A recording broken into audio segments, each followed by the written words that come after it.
Thank you for being here.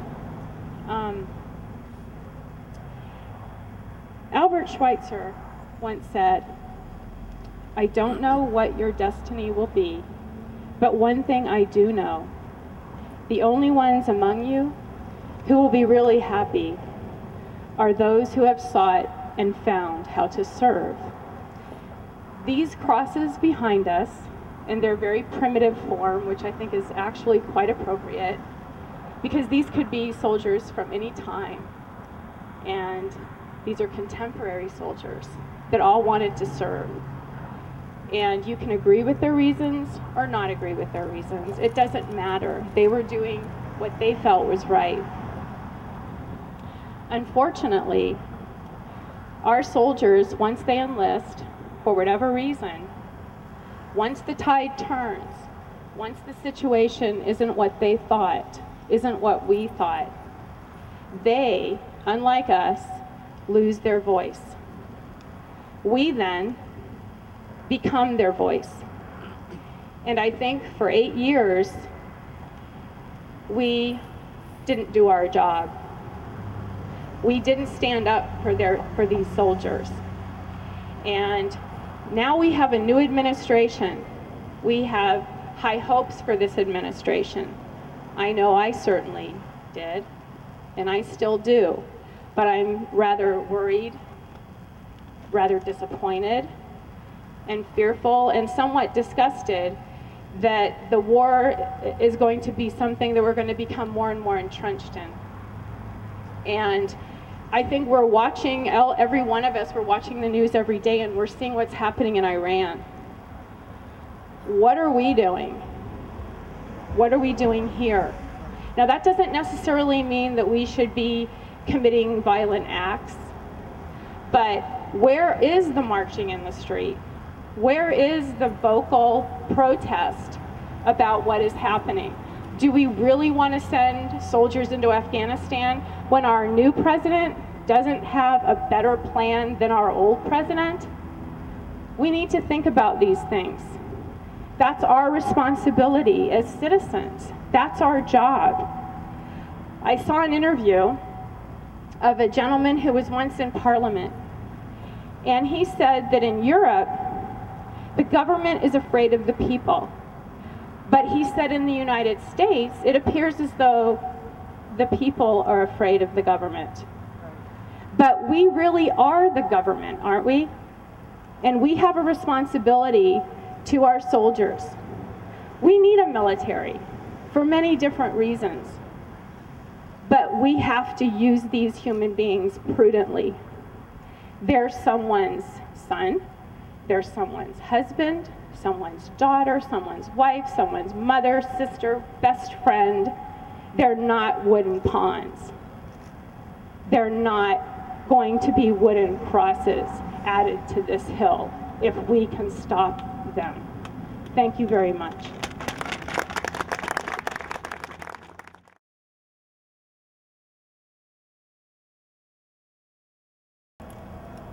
Hello, my name is Denise Aragon, and I had the honor and privilege of being mom to Sergeant John David Aragon of the 101st Airborne Air Assault Division of the U.S. Army. The Screaming Eagles, the Widowmakers, as they were referred to. On June 12, 2008, my son was killed in Iraq while on patrol by an EFP, explosive formed projectile. And to this day, there's nothing it can't penetrate. So with that, my baby didn't suffer, thank God. They actually say he didn't even know what hit him. He's my only son, my pride and joy, and even though it's been 12 months, it still feels like yesterday. I think Eric Clapton said it best in the song he wrote for his young son that died.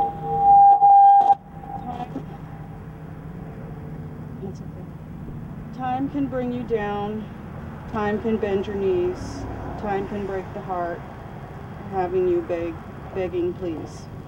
Time so far has been my worst enemy, because as time goes by and I still don't hear from him, all I hear is the silence. The reality of what has happened hits you like a ton of bricks. Every day It's like a slap in the face that jolts me awake and screams at me, he's gone.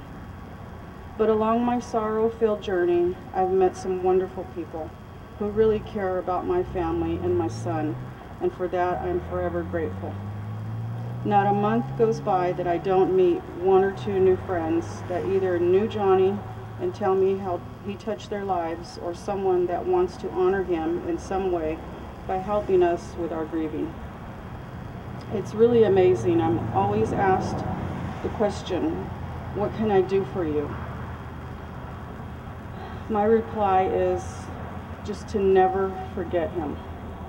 Please, that's all I want, just to never forget my son and all the other men and women who have given their lives for this great country.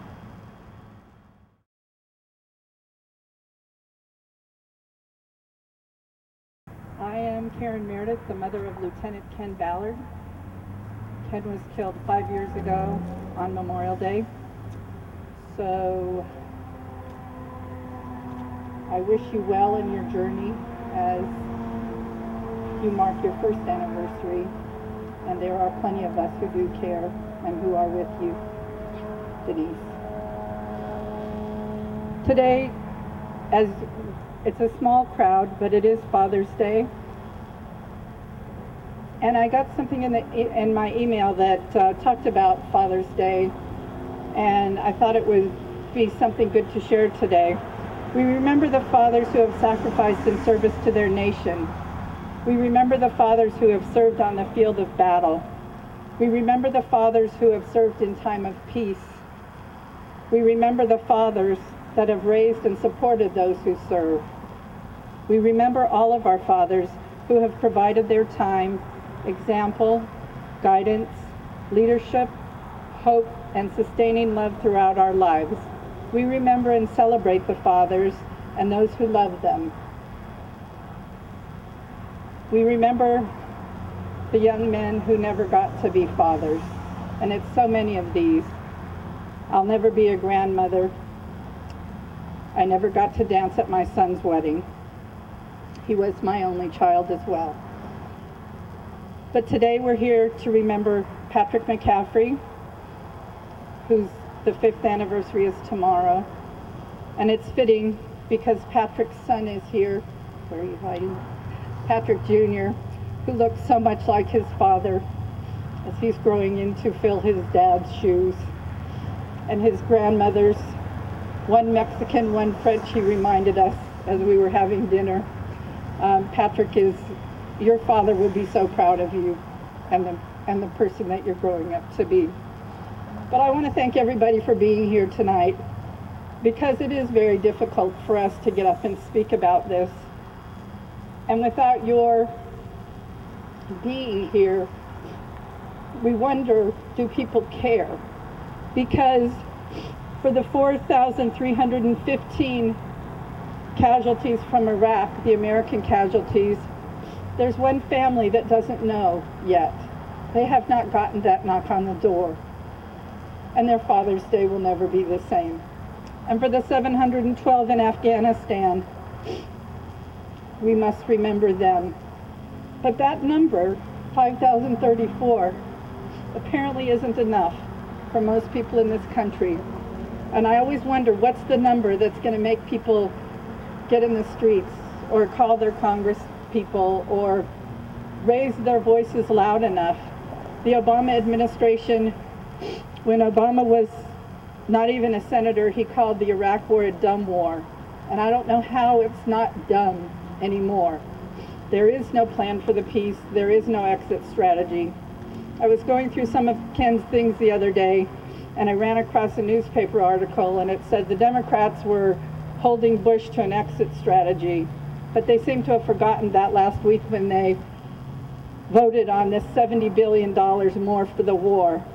And I think that the Democrats thought that it was okay to pay $70 billion as long as they threw in money for children's scholarships, for Gold Star children's scholarships, and that it was okay to pay $500 a month for people who have been stop-lossed. But I don't think any of that, I don't know how it can't be a standalone vote, because those are noble things, and we need to support the children, and we need to support the soldiers that we abuse by stop lossing them and making them stay. But I don't think that's good enough to trade the $70 billion for how many more dead soldiers do we get in return for that? There is no plan for the peace. There is no exit strategy, and it is a political solution. It's not the military. The military has done everything they've asked, and it's time for us to bring them home. But thank you all for being here tonight. It really, really means so much. And I know it's Father's Day. I know you've got places to be, but it is just really difficult to get up and talk about this. But if we don't talk about it, our country will think it's okay, and it is not okay. I look for the day when these crosses will come down. I will be out here taking them down. But thank you very much.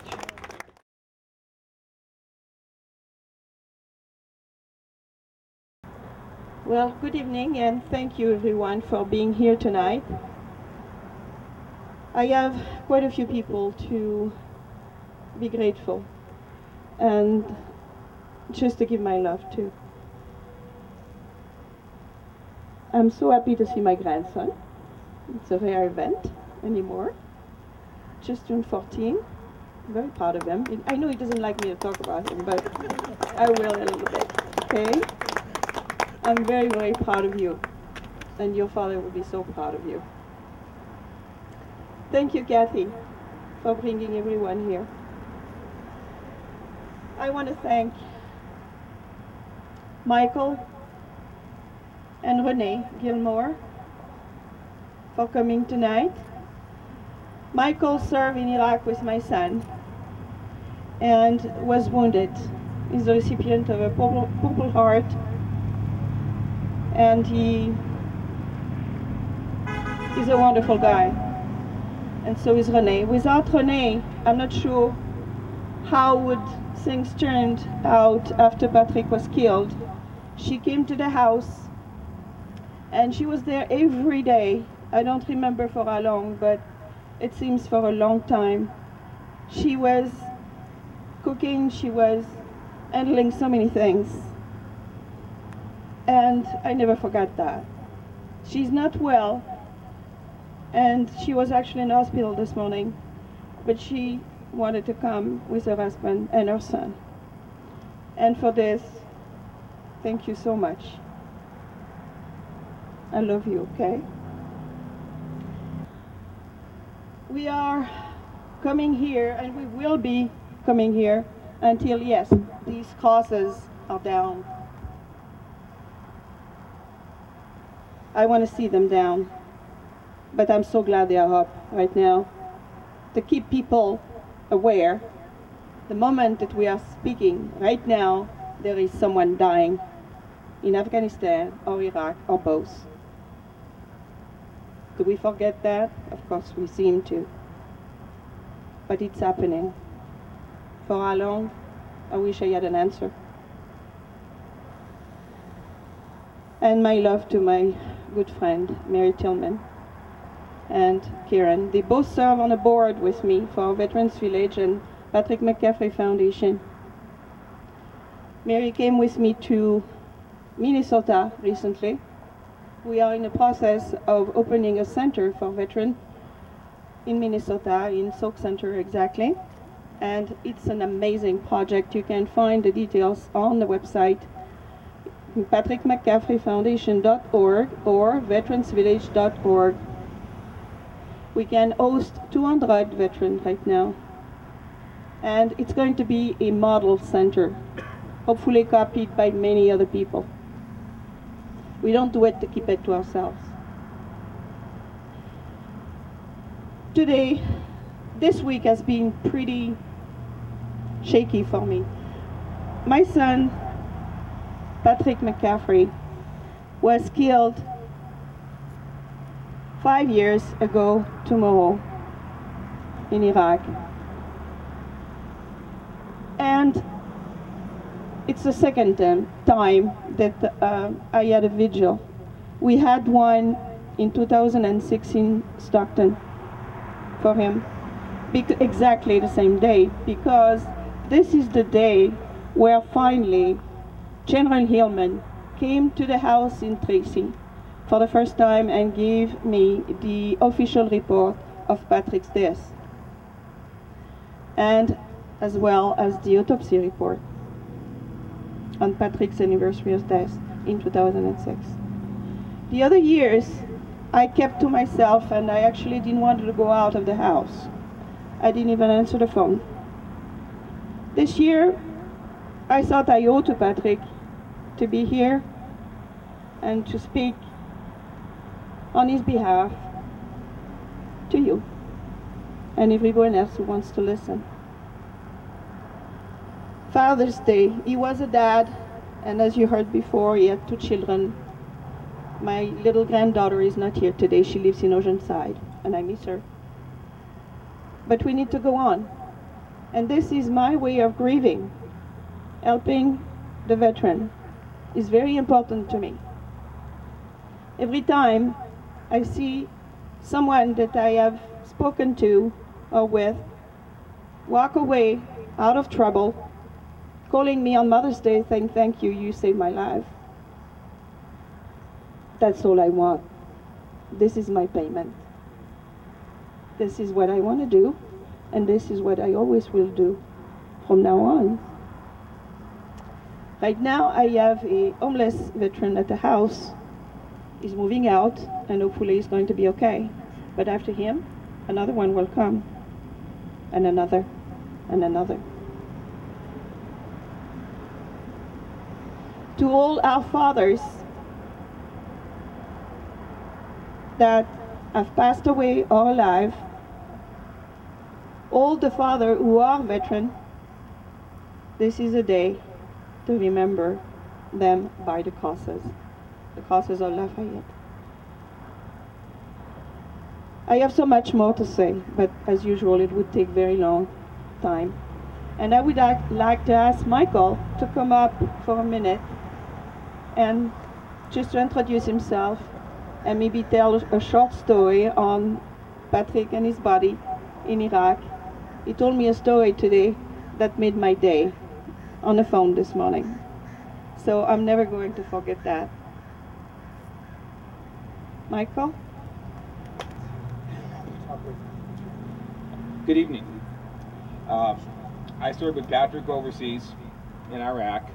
Matter of fact, I was squad leader in charge the day that Patrick was killed, and it was a pretty tough. It was tough. I don't even know if I can really talk about it right now, but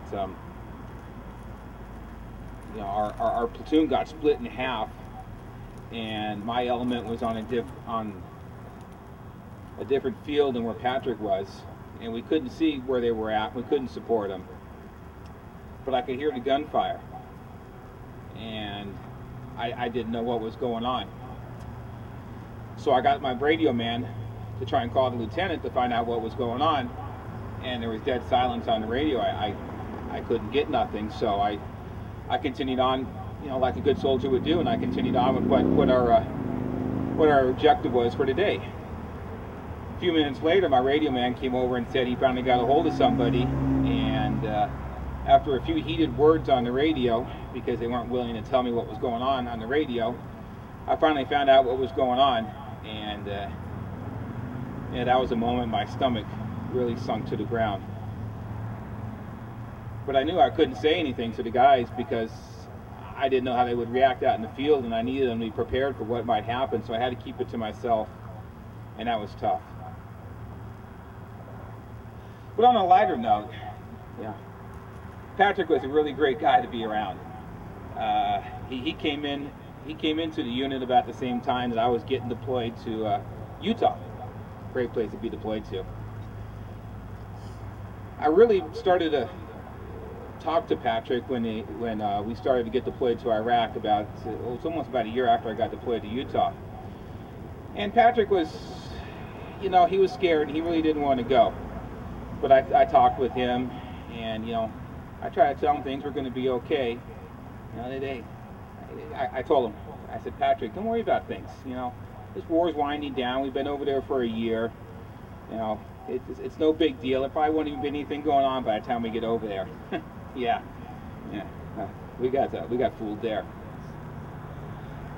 But when Patrick got overseas, his squad leader, really seen what a great job he was doing, and tried to get Patrick promoted into a team leader position, and actually put him in that position before he was even promoted into that position. And you didn't even have to ask Patrick what to do. He would just pick up and run with it. He went to combat lifesaver course without even being asked, because he wanted to help his fellow soldiers. If somebody was tired out in the field, he would pick up their pack and he would run with it. He was always there for you, no matter what. And I don't think I ever heard him complain once. The story I told Nadia this morning. Yes, my wife would agree with this. I'm a little bit of a hothead at times. And I got into a little heated argument with upper command one morning, just before we were getting ready to go out on a mission. And myself and the first sergeant we were nose to nose, arguing, yelling back and forth at each other in front of the entire platoon. It was a sight to see. I threw my jacket down, and we were getting ready to go at it. And Patrick came behind me, and he grabbed my arms from behind me, and he whispered into my ears. He said, "Sergeant, don't do this. We need you." He pulled me away, and I calmed down, and I sucked up my pride, and I ended up apologizing and everything like that. But he was right. If it wasn't for Patrick grabbing my arms at that point in time, who knows where that incident might have gone. Even today, there's times, when my anger gets to that point. Matter of fact, it was about 2 weeks ago, and I got a letter from Gloria's EDD, our unemployment office here in California, and for some reason they decided just to stop my unemployment check. No notice, no nothing, just sent me a letter saying you got a phone interview scheduled for this date. And that just sent me through the roof. I was so pissed. I was ready just to go beat down the door. And there was a moment there, I could feel Patrick coming up behind me and grab my arm saying, "Sarge, don't do this, we need you." And I looked at my son, and I realized that's what Patrick's talking about. Don't do this, your children need you.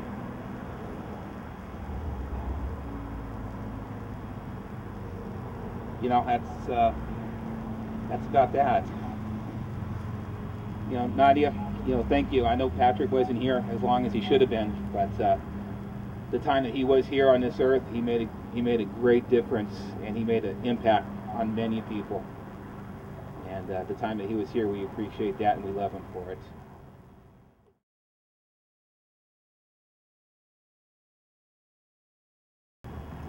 I think a lot about this hill. Every one of these crosses is a son or a daughter, and every one of these crosses has a mother and a father. I think about that a lot. The poem I wrote is about thinking. It's called Time to Think.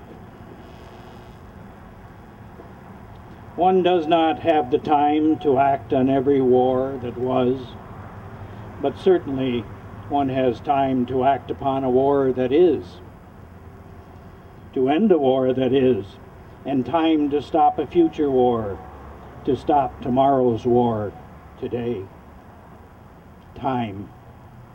Yes, one has time on almost any day. It is so very, very easy to end a war today, so very easy to prevent it yesterday, so easy now to stop it starting on tomorrow. Speak out. Yes, one has time to speak. Gather with your fellow human beings, not one. One will not do.